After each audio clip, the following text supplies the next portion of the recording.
朋友们，你有没有想过，为什么我们的生活当中总会出现接二连三让我们不顺心的事件？俗话说，麻绳专挑细处断，厄运专找苦命人。不知道大家有没有这种感受？越怕什么就越来什么。明明已经很苦了，为什么倒霉的事情还是会找上门来？比如明明之前收入很稳定，可是在贷款买房子之后，收入却越来越差。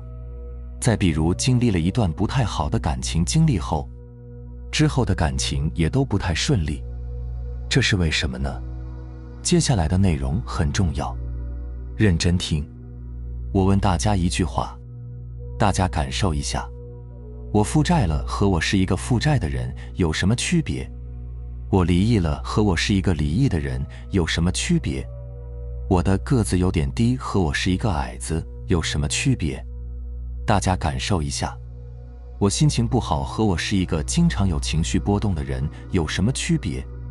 我们还是拿镜子来比喻我们的心，因为我们的心有镜子所有的功能，不过它又不同于镜子，因为我们一旦说它是镜子的时候，我们就会把它理解成它有多大，它是什么形状，它是厚的还是薄的。好，我们继续。此时此刻，镜子是我们的心，负债呢是镜子照见的东西。那我负债了，和我是一个负债的人，他们有什么区别呢？我们能不能这样来理解？我是一个负债的人，此刻还有没有镜子？当然，镜子永远存在，但是于你而言，你已经不是镜子了。当你把自己定义为一个负债的人，当你把自己定义为一个失败的人，当你把自己定义为一个离异的人，当你把自己定义为一个不好的人的时候，此时此刻镜子虽然在，但是你已经不是镜子了。当你不是镜子的时候，你还能不能照见除你定义之外的其他东西？比如当你把眼睛聚焦在手机屏幕的时候，你还能不能看到周围其他的东西？也可能看到，也可能看不到。但是无论看到看不到，你会不会管其他的东西？你还会不会生一个其他的心？你不会。此时此刻，你虽然还拥有着那颗真心，但是它此时已经被你缩小成了一个手机屏幕。当你的心只是一个手机的时候，你还能不能收获更大的东西？不能。你此时此刻只盯住了这个，而且你现在定义了你就是它，所以你就失去了你的本心。当然，这个失去是方便说，当你失去了本心能生万法的特性，那其他的法还能不能进来？进不来了。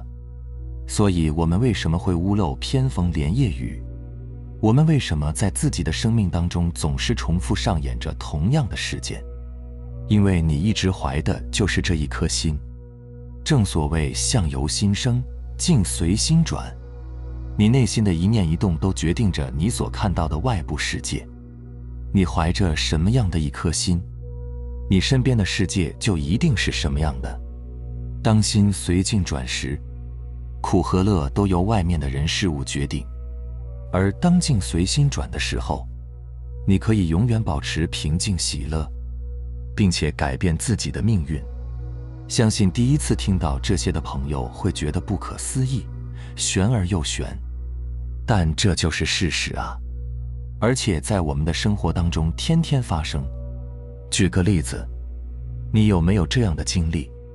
你和爱人在吵架的时候，在相互冷战不说话的时候，有没有发现你的世界就像灰色的一样，一切都暗淡无光，提不起任何兴趣？但是突然有一天他主动给你发信息求和的时候，世界立马就明亮了起来。再比如我们平时生活中，当你心情特别好的时候，比如说发了一笔大额的奖金，你是不是看谁都特别顺眼？平时计较的那些小事也就都不放在心上了，爱人也顺眼了，孩子也可爱了，就连马路上的狗都散发着无限自由的气息。相反，当你在公司憋了一口气的时候，你再回家看看爱人是不是哪哪都不顺眼，孩子也调皮不听话，你说爱人还是那个爱人，孩子也还是那个孩子，什么也没变。为什么你看到的就不一样了呢？因为你心里装的东西不一样了，散发的频率不一样了。那我们该怎么办呢？着相住相呢，都是执迷于表象而偏离本质。那不着不住，不就回到了本质，回到了无限吗？具体该怎么做呢？知幻即离，你什么都不用去做，只需要知道真相，自然回到本质。好，回到我们开头的问题，我知道我负债了和我负债的区别是，前者我是知道，后者我是负债者。我知道我负债了，我此时是镜子，我是一个负债的人，我此时是负债者。我知道我经历了什么，此时我是镜子，我因为经历了什么痛苦连连，此时我就是痛苦连连。我知道了我发生了什么，我就是真。我住在了我发生了什么，我就是假。我知道了我曾经经历了什么，此时知道就是无限。我在我的经历上驻足不前，就死咬着这个事，这个人，咬着这个发生不放，此时就是有限。所以知道负债了和我是负债的人的区别是，前者是知道，后者是负债。前者知道负债是负债，后者负债就是我，我就是负债。所以为什么我们的心门打不开？因为你压根就没有开门，你一直在盯着那个陈旧的锁，你一直在考虑那个锁如何打开。其实你只要放下那个锁，那个门它本身就是开的。当你听到这以后，可以回想一下你的心现在住在什么上，正在抓着什么不放。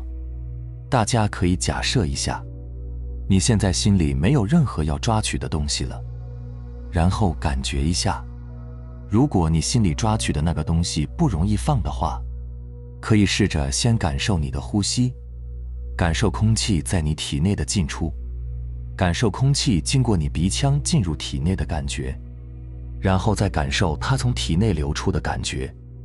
这个时候反问自己一句，如果来了事情以后，我有没有智慧去处理？心里面是不是对很多的东西都了了分明，但一丝一毫不去抓取？还记得我们之前讲过的一个方法叫不在乎吗？不去在乎心中那生灭变化、起伏无常的情绪和念头，而是去发现自己的心是什么。看见心犹如一种空间，犹如一个舞台。舞台不会在乎舞台之上演的是悲剧还是喜剧，舞台的本质只是呈现而已。所以我们的心其实应该任由心中的念头和情绪来去生灭自由，一切只是平等对待，不加挑拣。这样的心便犹如虚空一般，能够接纳和包容一切。最后总结下来就是一句话：我只是经历了什么，并非经历中的角色。我只是负过债，但我并非是负债的人。一切都只是发生过，并非一直发生。之所以发生过以后还在一直发生，是因为我抓住不放。一切都是过，只是经历过。让它过，不是让它留。你一直不让它过，那就一直要经历这个不过去的感受。你让它过，接下来面对新的生活，面对新的缘，面对新的一天，面对新的当下，你只是每时每刻都在面对新的缘。同样，新的缘来的时候也让它过，你这个时候就会具有非常轻盈的感觉，你就会拥有很高维度、很多角度的处理方案。大家一定要相信，所有发生的都是你可以承担的。我们既然能承担，那就证明它不具备打倒我们的性质。那有人就会说了，不对呀，我现在就被他打倒了。那这就又回到我们刚才的话题上了。你定义了自己是被打倒的人，明白了吗？好了，非常感谢你能看到这里，希望能对你有所触动和启发。我们下期再见。